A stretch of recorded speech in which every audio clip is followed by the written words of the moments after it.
Because once we got on the road, it was really just getting our job in the next state, calling some businesses, figuring out where we could work at, and just driving there. And it really becomes easy. It's just like a day to day. Like you just have to wake up and just knock it all out the next day. And that's literally what I call my to-do list. I have a tab on my journal called knock it out. And that's what I do, every day. And so I think there's a lot to be said about when you want to go do something and it seems too big and too crazy, that it's really just about making small steps every day. And I know that may sound super simple, but for me, that was something that I definitely learned. Well, simple things are not always easy. Yeah, I would agree with that. So getting up every day and just doing the simple process, which is a lot of what we talk about, is just that process of going to do it, to see the work get shipped. You did a really good job along the way of documenting your travels on your blog and just opening up and being fairly vulnerable to the failures and some of the struggles you had.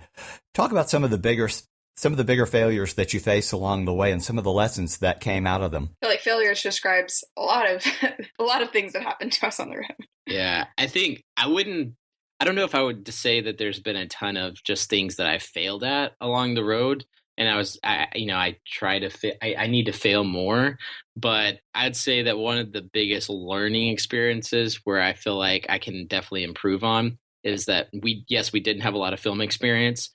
And so when we went out and did a lot of these jobs, I still haven't seen a lot of footage from the road. We filmed 1.5 TB, and I was traveling and I have all these other excuses for working jobs and things as far as why I haven't seen all this footage. But I think a big part of the reason why I haven't seen all of it is because I was scared. I was scared to start editing and learn this new skill. And part of it was not wanting to try to do too much. But I think on a deeper level that I've let the fear of sucking, sorry for my language, or like not being good at something to hold me back from to trying new things and getting the work out there. I think that that's something that it's a big struggle in my life to kind of overcome that fear of trying new things and developing those new skills. And that when you finally get around to doing them, you're like, oh, I could have done this a long time ago. I think another thing, just because we are so young, and the biggest question that people asked us was, how are you going to finance this? Like, you don't have quote unquote real jobs. Like, you don't have this like secure income. How are you going to do this? And we made it work. We made enough money eventually to start breaking even. We ended up spending $18,000 to do 200 days, 48 states, and we made like 15,000. So we only actually paid like 3,000 out of pocket to take this crazy honeymoon, which is less than the average honeymoon cost. But what we did during that time was completely ignore the fact that we had student debt to pay. And so now that we're traveling at a much more leisurely pace, we do still live in the RV, but we're not traveling as quickly. We're trying to kind of tackle our debt because we've been making money, but we kind of tried to ignore a really big problem, which is never good in life. And so that's kind of our goal for right now, is to see how can we keep doing what we're doing and keep following our dreams and still make enough money to get by and pay off $27,000 in student debt. Yeah, that's huge. Many, many years ago, Linda and I were fairly buried in debt, a lot of that work debt. We've never been much on personal spending, but I spent way too much on marketing and some things many years ago. We went through a financial stewardship course and came out of it with a commitment to get that debt out of our lives. And I still to this day cannot think of anything that was more liberating in our lives than getting that debt gone. And I talked to so many people whose dreams are held back, chained back by money that they owe. It seems to me to be a huge dream squasher. Oh, yeah. So I so admired when I read about what you've done and your approach to that, and to get that out of your lives early so that it doesn't hold you back. That's a huge thing. Yeah. And I think that, that's something as kind of just a society, I feel like we have grown to accept as the norm, that we go to college, take on a lot of debt, and then maybe it's natural to go ahead and just buy a house once you get a job, because we look at interest rates and getting approval on loans and things like that. And we just see that everyone around us thinks it's normal. We actually had a lady come into our RV a couple of weeks ago and said the most depressing thing I think I've ever heard. she looked on our fridge and she saw that we were fighting student debt. We have a big picture we drawn up that says RV versus student loan debt, and we keep track of our progress. And we said something about getting out of debt, and she said, "Honey, you're always going to be in debt." And not I didn't want to be confrontational, but I wanted to be like, "No, that's not true. Not everyone is always in debt, but we've kind of accepted that that's the norm." So I think in order to get out of that circle, we have to be able to break outside of our comfort zone like we have done. Like we live in an RV. We're trying our best to live within our means and not pay for a new car, pay for a new RV, even though our month to month finances could take on much newer RV and it would be a little bit more cushy and comfortable. Where until we pay off this debt, we're trying to live outside of that comfort zone a little bit so we can live within our means. And I think that's how we're supposed to live. Absolutely. You know? Yeah, it was a huge thing to us, and it was just eye-opening. The other thing, not to get on a big soapbox with finances, but it was way late in life when I realized the value of compound interest in not having debt and saving money early so that one could have freedom later in life. That was a huge lesson then. It actually saved us years later when the economy crashed a couple of times, it seems. We were not impacted the way a lot of people were because we had no debt. We didn't realize the blessing of it then or before that. And then we went, wow, my hat's off to you guys. Let's talk a little bit about support that you had on the road from family, friends, but just encouragement that you had throughout your process.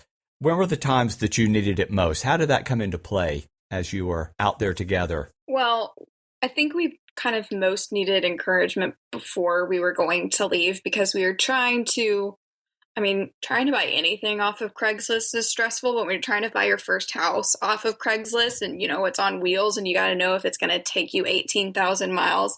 It was while you're planning a wedding, by the way. This is a very stressful time. And we got really mixed reactions from people that we were telling about what we were going to do. And really all you want to hear is, encouragement and like, this is such a cool thing that you're doing. But a lot of people gave us, some pushback and asked us the tough questions and things like that. And so I think that made us a lot stronger going into our marriage because we really felt like we knew how to encourage each other, which was the biggest thing. Because if one of us got discouraged or if both of us got discouraged somewhere along in our trip, that's when we knew we would really be in trouble because this is such a journey that we were taking together.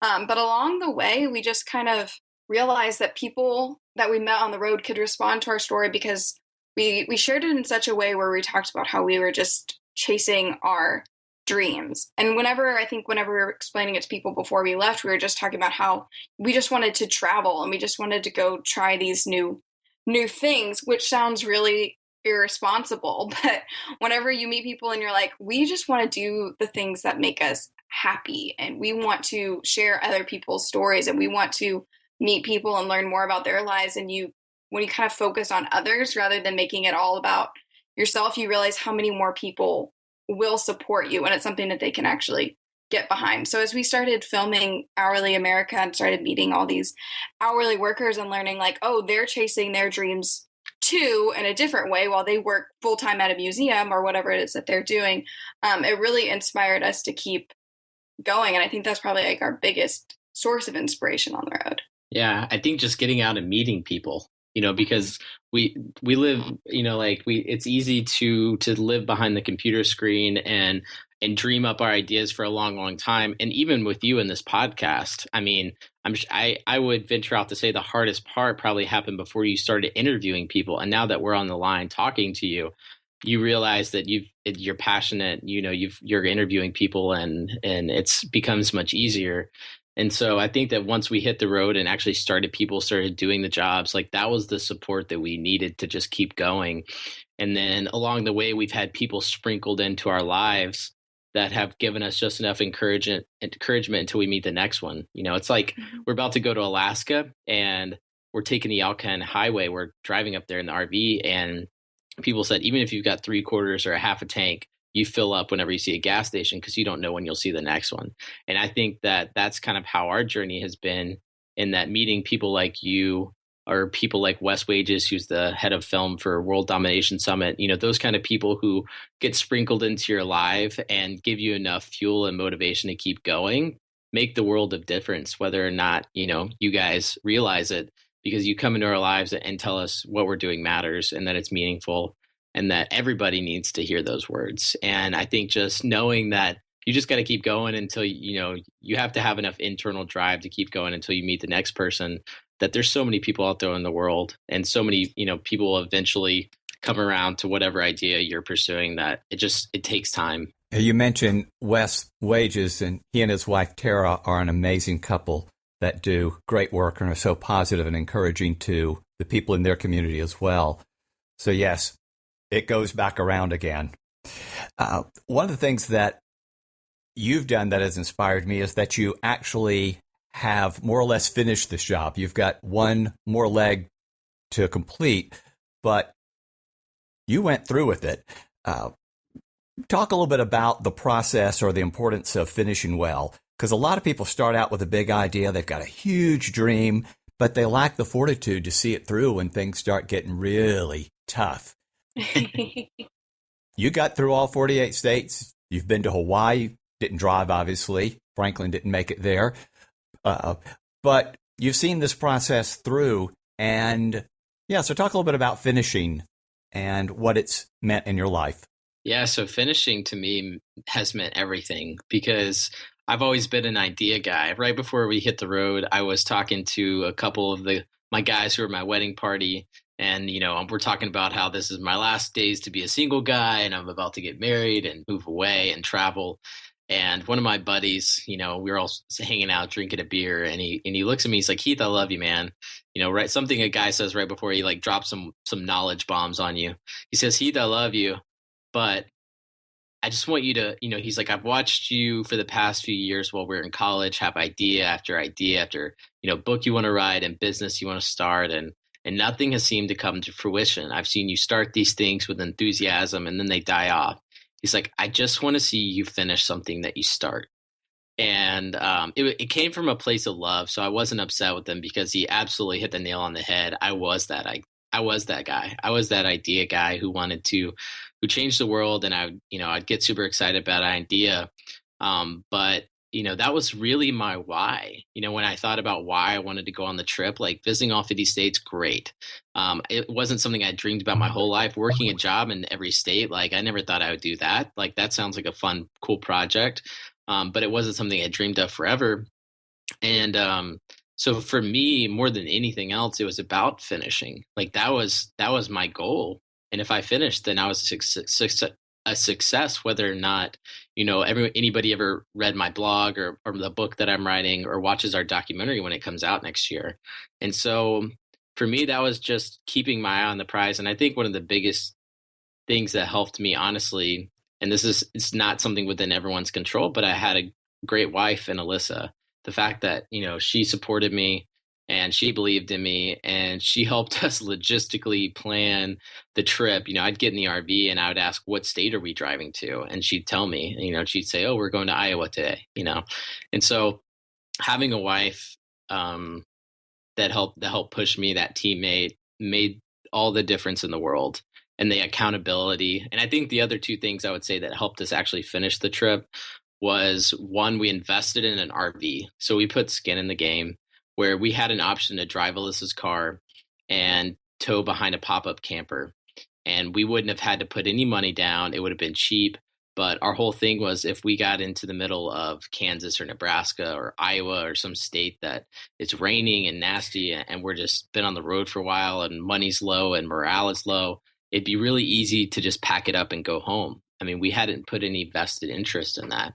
So by putting $11,500 in the game and buying a new RV, we definitely did that. And then the other thing was, we picked up a sponsor before we left. We just cold called a company and told them what we were doing and asked them if they'd like to be a part of it. Essentially got our gas paid.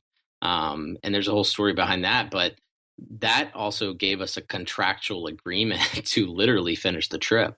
I mean, it's not like we would have gotten sued or anything like that if we hadn't finished, but they helped keep us accountable as well. So it took accountability to a whole nother level, and also put, a vested interest into the trip with our RV. Having gone through that experience and having probably a number of people just come up to you and admire what you've done, but then kind of lay out their excuses of why they can't do it. How do you